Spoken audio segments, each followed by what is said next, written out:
Assalamualaikum warahmatullahi wabarakatuh.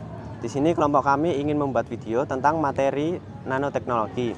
Pertama-tama, kelompok kami ingin memperkenalkan diri terlebih dahulu. Yang pertama, Saya Arafa Kesajajena, absen 5 sebagai penjawab. Saya Berli Nugroho, nomor absen 11 sebagai penjawab. saya Devanda Arya Manusa, nomor absen 16 sebagai penjawab. Saya Dimas Abdul Aziz, absen 19 sebagai penanya, sebagai pencari materi, dan sebagai pengedit.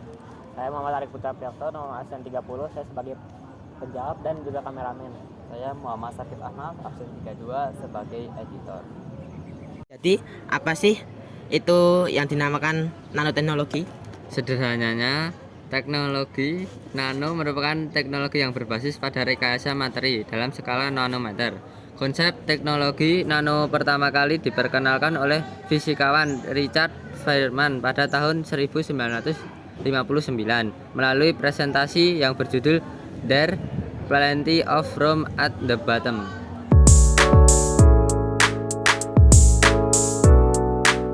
Apa sih manfaat nanoteknologi itu? Manfaat nanoteknologi sangatlah penting bagi kehidupan, seperti meliputi aplikasi pada industri baja, pelapisan dekorasi, industri polimer, industri kemasan, peralatan olahraga, tekstil, keramik, industri farmasi dan kedokteran, lalu transportasi, pertanian dan pangan, lalu industri air, elektronik dan kecantikan. Oke, terima kasih.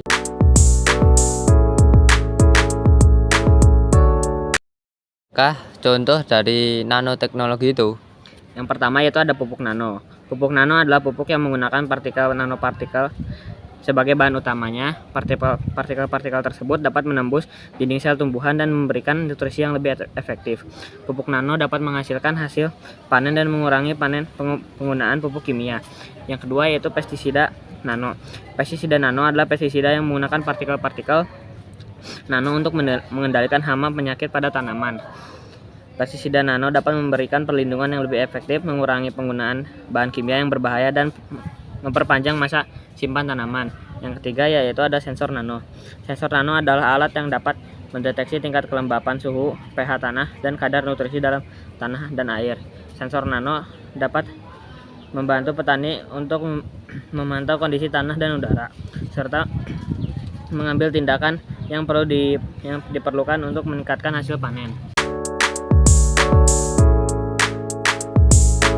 Apakah nanoteknologi ramah lingkungan? Jadi, nanoteknologi memiliki potensi besar untuk menjadi ramah lingkungan dengan memungkinkan pengembangan bahan-bahan yang lebih efisien dan proses produksi yang lebih bersih.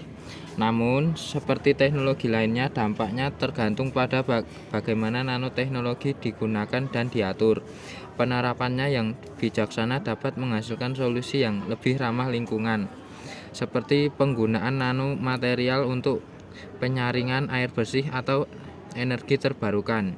Namun penggunaan yang tidak terkendali atau tidak bertanggung jawab dapat berpotensi menimbulkan resiko lingkungan yang serius. Baik, makasih ya.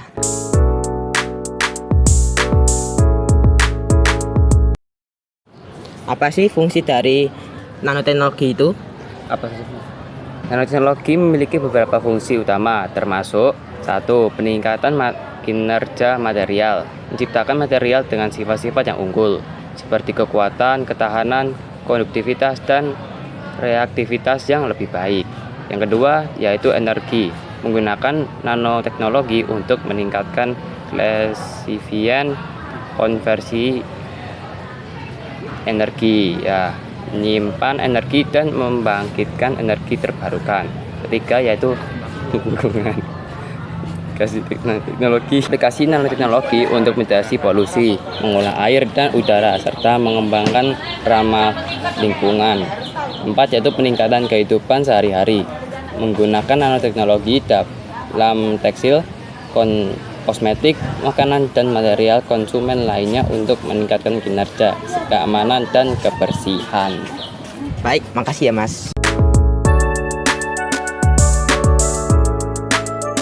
Jadi, apa sih kesimpulan dari nanoteknologi itu?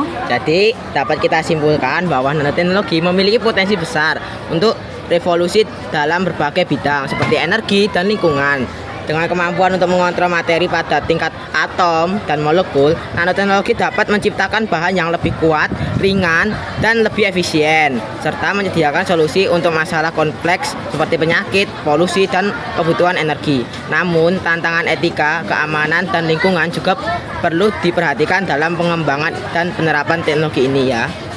Oh, oke, terima kasih.